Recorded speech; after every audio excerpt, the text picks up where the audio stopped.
하는 후배 목사가 있습니다. 그가 1993년도 교육전도사 시절에 스텔라 88이라는 한 50만 원 정도 가격의 중고차를 어디서 얻어가지고 타고 다녔습니다. 이 스텔라 88은 88년도 올림픽을 기념해서 모델 나온 건데 93년도니까 한 5, 6년 된 차죠.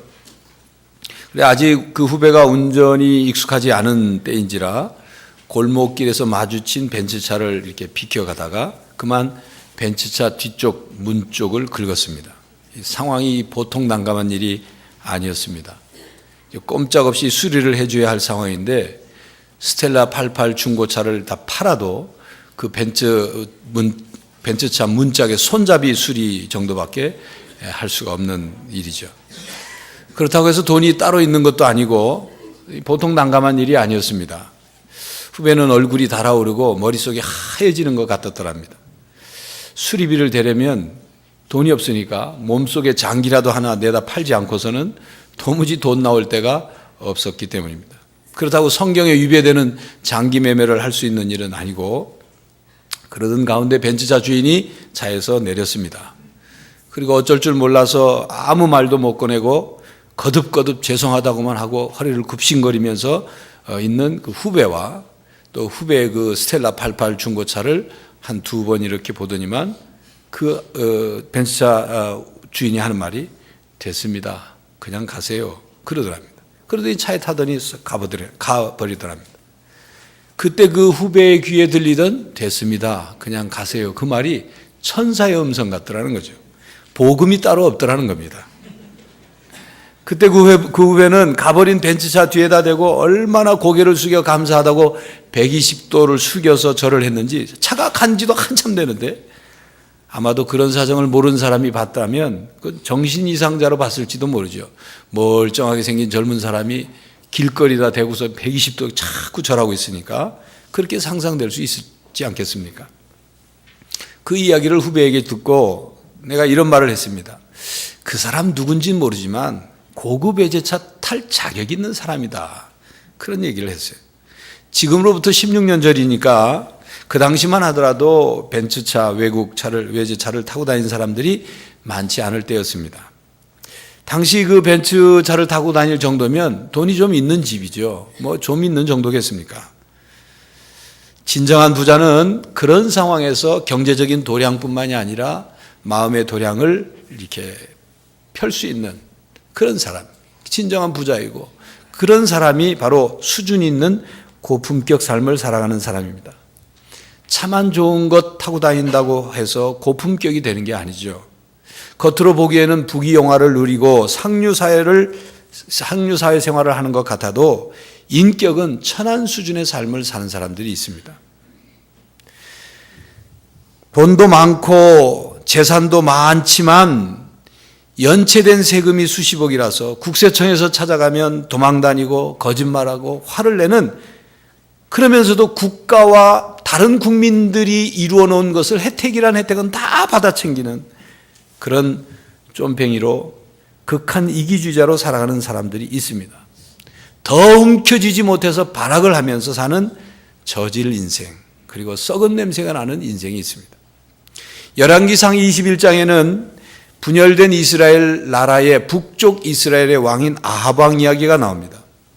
그가 왕궁 옆에 있는 나봇이라는 사람의 포도원이 탐이 나서 그 포도원을 빼앗으려고, 그래서 포도원을 자기 채소밭으로 쓰겠다고 그 포도원을 달라고 하죠, 왕이. 그래서 뭐 다른 땅을 주든지 돈을 쳐서 주겠다 제의를 합니다.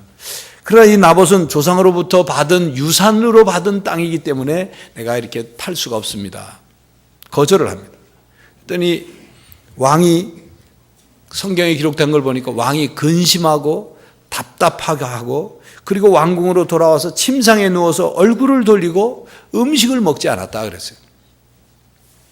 그 모습을 본 왕후 이세벨이 악한 계략을 세웁니다. 그래서 왕의 이름으로 편지를 써서 그 나봇의 동네에 그 귀족들과 장로들에게 편지를 보내는데 그 편지의 내용이 뭐냐면 사람 두 사람을 사가지고 저 나봇이 하나님과 왕을 저주하는 말을 했다고 거짓 증언을 하게 해서 죄를 물어서 돌로 쳐 죽이라는 내용이었습니다. 결국 그 일이 자행되자 나봇은 돌에 맞아 죽고 아합 왕은 그 포도원을 차지하게 됐습니다. 이 아합 왕과 왕후 이세벨을 일컬어서 우리는 그런 경우를 부창부수라고 합니다.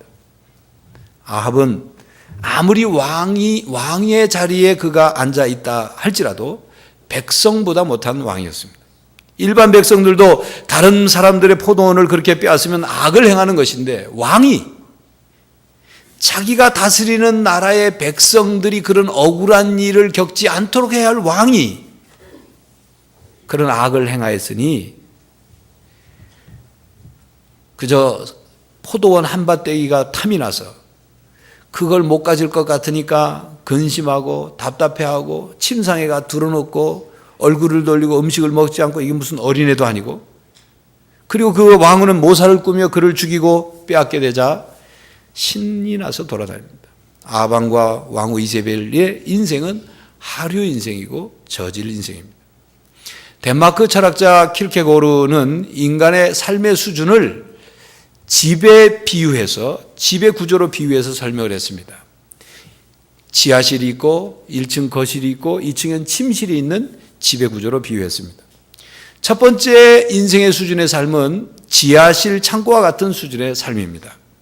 지하실에는 잡동사니들이 많지요. 정리가 채 안 된 채로 거미줄도 쳐 있고 어둡고 곰팡이 냄새가 나는 그런 곳이 지하실입니다. 이것을 인생에 비유하자면 자기의 마음속에 온갖 탐욕과 미움과 나태와 정욕적인 것을 품고 아무렇게나 살아가는 수준의 삶을 말합니다. 육체의 쾌락을 찾아서 삶의 의미나 목적을 다 잃어버리고 그걸 생각지도 않고 살아가는 삶, 이게 지하실 수준의 삶이라 그렇게 말했습니다. 두 번째는 1층에 있는 거실 수준의 삶입니다. 여러분, 거실은 어떤 데입니까? 다른 사람들이 찾아오고 하니까 정리정돈이 잘 돼 있죠. 모양을 잘 꾸미죠. 손님이 와서 봐도 봐줄만 합니다. 지하실과는 다릅니다. 이런 거실 수준의 삶은 남이 나를 어떻게 생각하느냐에 굉장히 관심이 많습니다. 삶의 자기의 가치는 남이 나를 어떻게 평가하느냐, 남과의 관계에서 내가 어떻게 살아가야 하느냐, 거기에 가치를 두고 살아가요. 이걸 윤리적인 삶 혹은 도덕적인 삶이라고 말을 합니다. 셋째는 2층 침실 수준의 삶으로 표현합니다. 킬케고르는 42살 돼서 죽었는데 독신으로 살았습니다. 그러니까 킬케고르가 말하는 침실이라는 것은 다른 사람이 아무도 없는 자기 혼자만 솔직하고 적나라한 그런 모습. 이 2층 침실 수준의 삶이란 하나님 앞에서 자기의 있는 그대로의 모습을 솔직하게 그대로 표현하는 그런 삶을 말하는 거예요. 남 의식할 필요 없이 있는 그대로의 모습.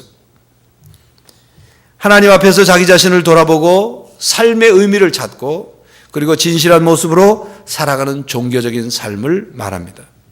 이걸 조금 어려운 말로 절대자 앞에서의 단독자의 삶이라 그렇게 표현합니다.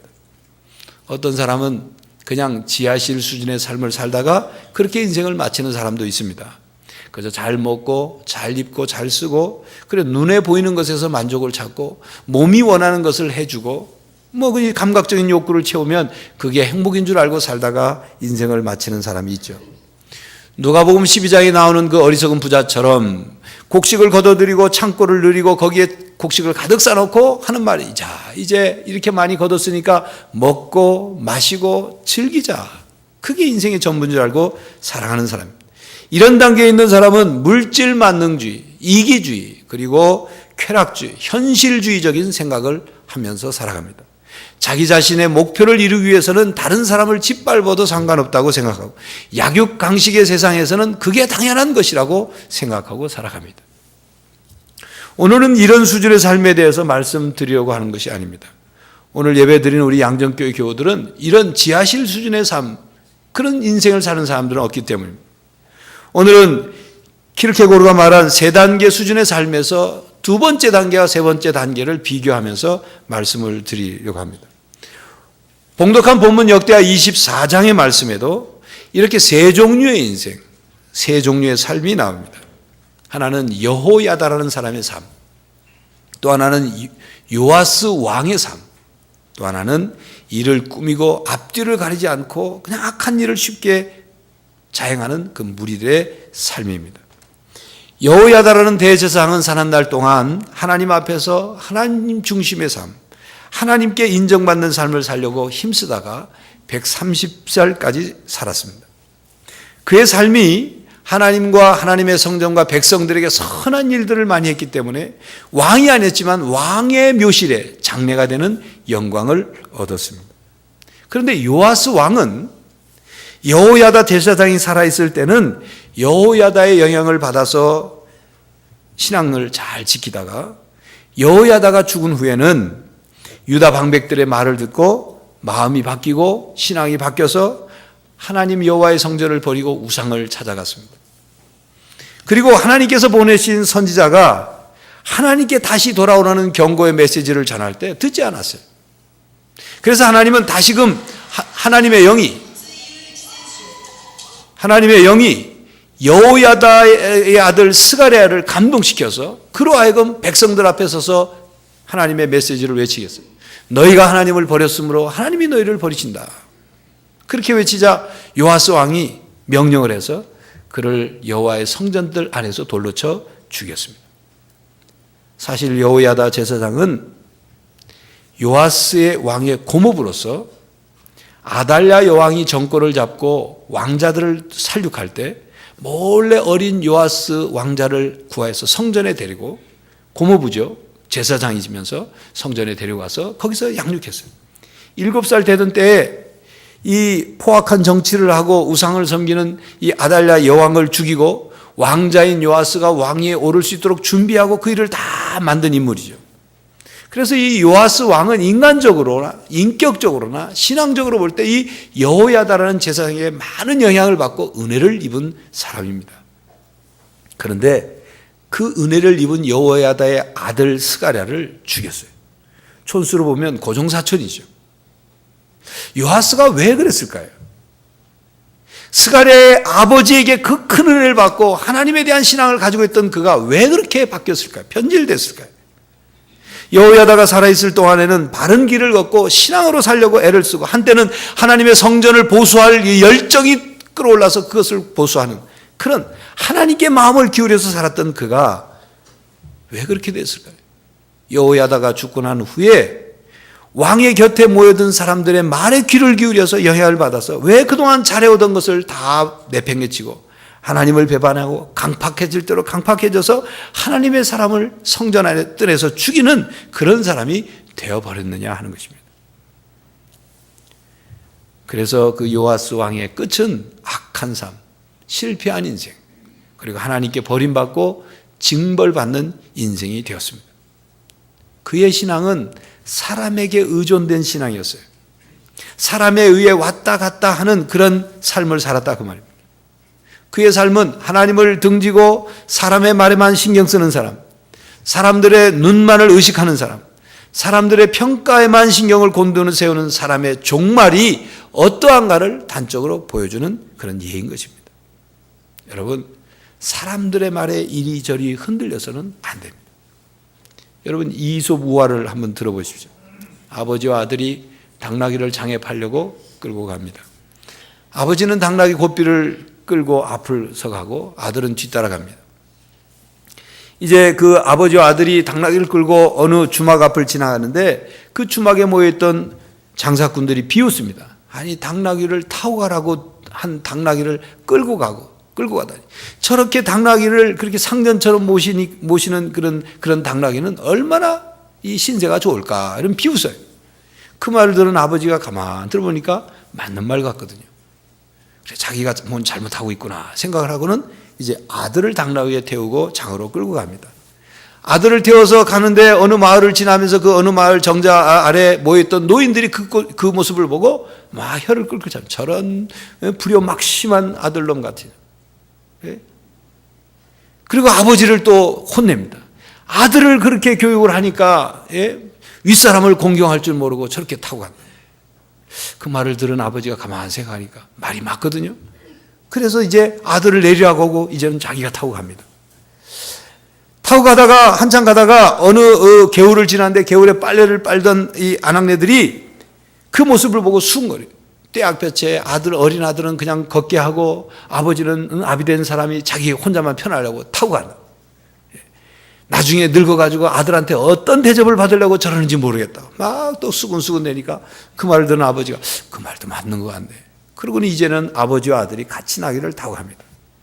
아버지와 아들이 타고 가는 이 어린 당나귀가 힘이 들어서 아주 끙끙거리고 가니까 우물가에 또 모여있던 수다를 떠는 아주머니들이 또 말을 해요.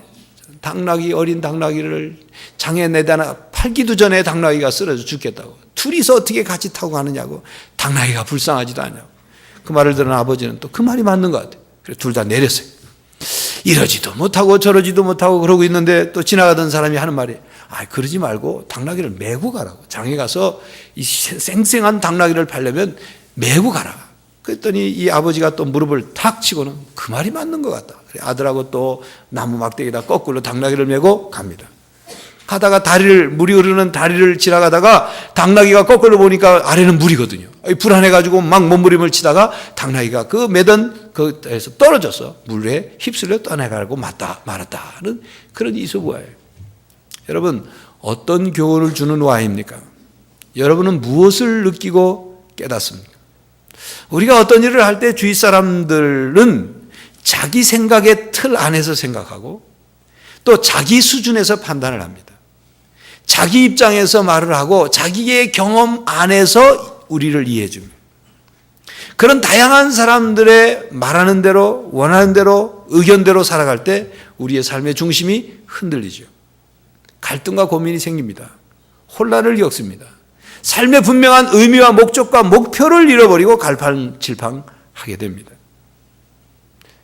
여러분, 이 세상은 사람의 생각대로 이루어진 것이 아니라 하나님의 생각대로, 하나님의 계획대로, 하나님의 목적대로 이 세상이 만들어졌고 하나님의 뜻대로, 하나님의 방향대로 이 세상이 진행이 됩니다. 그렇기 때문에 성경은 우리의 중심을 잡고 살라고 말씀합니다. 그 중심을 하나님께 두라고 말씀합니다. 하나님의 뜻을 따라 살고 하나님의 계명을 따라 살고 하나님의 말씀을 따라 살아야 한다고 말씀합니다. 그렇기 때문에 예수님께서 이 땅에 오셔서 가르치신 많은 말씀들은 사람들의 말에 의해서 이렇게 저렇게 바뀔 것이 아니라 진리의 말씀 위에 살고 영원한 생명의 길을 걸어야 한다. 그리고 이 땅에 우리를 위해 오신 예수님을 따라 본받으면서 살으라고 말씀하고 있습니다. 여러분, 예수님께서 이 땅에 오셔서 공생의 기간 중에 바리새인이나 사두개인이나 서기관이나 율법학자들을 굉장히 많이 책망했습니다. 특별히 바리새인들과 많이 부딪히고 책망을 하셨는데 왜 그렇게 바리새인들을 책망하셨을까요? 그들은 하나님을 위해 살아가는 것 같으면서도 사람들을 더 의식하고 자신들이 하나님께 진정으로 의롭다함을 받는 것보다 사람들이 자기를 의롭게 여기는 것을 더 중요하게 생각했어요. 그렇기 때문에 그건 진정한 신앙이 아니기 때문에 예수님께서 그들을 책망하신 거죠. 그런 내용이 마태복음 6장에 보면 그 바리새인들이 어떻게 했냐면 남들이 보이는 데서만 구제를 했어요. 그리고 그 구제한 걸 보고 칭찬하고 박수치는 소리를 그렇게 듣기를 좋아했어요. 또 그들은 기도할 때 자신이 골방에 들어가서 기도하는 것이 아니라 사거리에서 기도를 했어요. 기도도 얼마나 길게 하고 폼을 잡고 기도를 했는지 경건한 척한 거예요. 또 그들은 금식을 해도 금식을 통해서 하나님께 더 집중을 하고 자기의 어떤 육체적인 욕망을, 식욕을 절제하는 훈련을 하기 위해서 금식한 것이 아니라 금식을 하고 헐쓱하고 초췌하고 한 모습을 다른 사람들이 보고 저 사람이 금식했다는 것을 사람들이 알고 그들을 거룩하게 여기는 것, 그걸 거룩히 여김을 받기 위해서 금식을 했어요. 그러나 그런 것을 예수님이 정확하게 꿰뚫어 보셨죠. 그들의 잘못된 신앙을 지적하셨습니다. 하나님을 믿는 신앙이 사람들에게 보이기 위한 신앙으로 잘못되어 가기 때문에 그들을 책망하셨습니다. 그들을 향해서 회칠한 무덤이라고 진노하셨습니다. 그렇기 때문에 바리새인들이 예수님을 그렇게 싫어했던 거예요. 바리새인들은 자기들이 다른 사람들에게 고상하게 보이고 거룩하게 보이고 의롭게 보이려고 하고 있는데 예수님께서는 가차없이 그들을 깨부수고 그들을 사람들 앞에서 면박을 주고 그들의 그 잘못된 껍질을 벗기고 그들의 가면을 벗겨버리고 그래서 그들 자신의 수치가 드러나고 허구가 드러나게 되니까 바리새인들은 예수님을 그토록 싫어하고 종교적인 이름을 걸어서 예수님을 제거하려고 했고 그리고 그 당시 다른 기득권자들과 결탁해서 예수님을 십자가에 못 박아 죽인 것입니다. 여러분, 우리가 하나님을 믿는다는 것은 우리가 하나님 앞에서 살아가는 것을 선택하고 실천하는 것입니다. 하나님께서 나를 어떻게 보시는가 거기에 초점이 맞춰져야 바른 신앙의 삶을 사는 거예요. 그러므로 우리들은 하나님의 진리의 말씀을 기준으로 삼고 하나님께 초점을 맞추고 예수님이 우리에게 보여주신 삶을 따라가야 하는 겁니다. 여러분, 만약 여러분들의 삶의 초점이 하나님께 맞춰져 있지 않다면 우리는 자칫 바리새인이 되는 겁니다.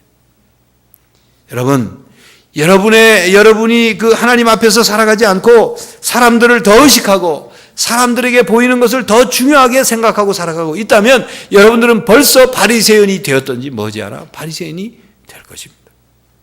만약 여러분들 가운데서도 하나님을 믿고 하나님 앞에서 살아가는 것이 아니라 마치 사람 앞에서 살아가는 것처럼 사람에게 더 신경을 쓰고 사람에게 인정받는 것을 더 중요하게 생각하는 신앙인이 있다면 걱정되지 않을 수가 없습니다. 왜냐하면 그것은 신앙이 아니기 때문에. 그것은 윤리적인 수준에 키르케고르가 말한 두 번째 단계의 수준에 머물러 있기 때문입니다. 그건 바리새인들의 종교 행위와 같기 때문입니다. 여러분은 하나님의 눈을 더 의식합니까? 아니면 사람들의 눈을 더 의식합니까?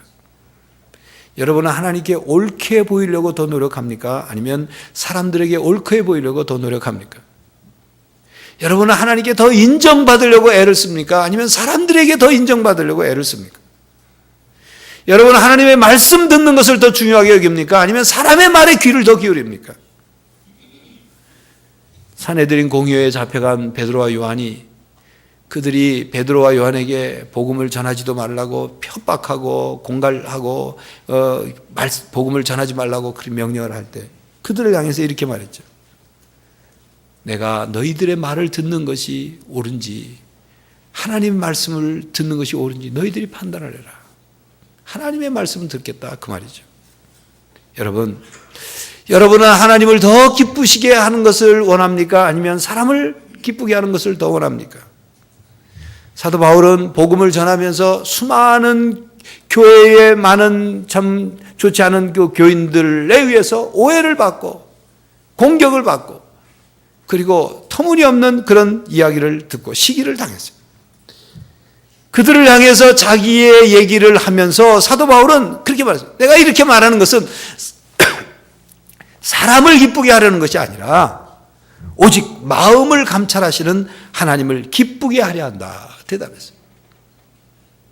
하나님 앞에 인정받는 것, 하나님께서 기뻐하시는 것, 그것이 중요하다. 그겁니다. 종교개혁자 칼빈의 삶의 모토는 코람데오였습니다. 그 뜻은 하나님 앞에서라는 뜻이죠. 늘 하나님 앞에서 내가 어떻게 살아갈까? 하나님 앞에서 살아가야 하니까 어떤 일이 있으면 하나님께 먼저 묻고 기도하게 되죠. 하나님의 말씀을 가까이에서 하나님이 뭘 원하시는지를 깨닫게 되죠. 하나님이 나를 어떻게 보시는가를 더 생각하게 되는 거죠. 하나님 중심, 하나님 우선, 하나님 제일주의로 칼빈은 살았습니다.